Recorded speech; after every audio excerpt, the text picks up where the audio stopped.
Sensational అనే మాట కూడా చిన్నదే అనిపించేలాగా T20 క్రికెట్లో రికార్డ్స్ అన్ని బ్లాస్ట్ చేస్తా ఉన్నాడు కదా సూర్యవంశీ. అసలు నీ గోల్ ఏంటి అని అడిగితే ఏమన్నాడు చూడండి. But I want to score 200 in T20.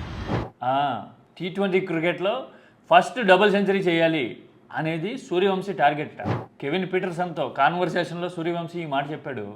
I want to break his record. I want to score 200. ఇప్పుడు సూర్యవంశీ చేస్తాడా డబుల్ సెంచరీ అని అందరూ మాట్లాడుతూ ఉన్నారు. ఇప్పటి వరకు హైయెస్ట్ ఎంత T20లో క్రిస్ గేల్ కొట్టిన 175 కదా. ఆ రికార్డు మించి ఇంకొక 25 రన్స్ సూర్యవంశీ స్కోర్ చేయగలుగుతాడా? తర్వాత ఇంకొక ఇంట్రెస్టింగ్ ఎపిసోడ్ ఏంటో తెలుసా?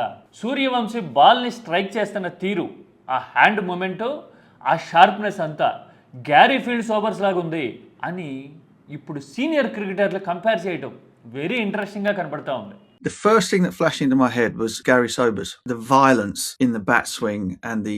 చూశారు కదా, ఇదిగో ఇలా ఈ కంపారిజన్, ఇలాంటివన్నీ చూస్తే Suryavanshi is going to be the next big thing in not only Indian cricket, international క్రికెట్లో కూడా అని అనిపిస్తూ ఉంది. మీరైతే ఏమంటారు ఇలాంటి ఎక్స్పెక్టేషన్స్ అండ్ యాంటిసిపేషన్ మీద? సూర్యవంశీ డబుల్ సెంచరీ చేస్తాడా తొందరలో?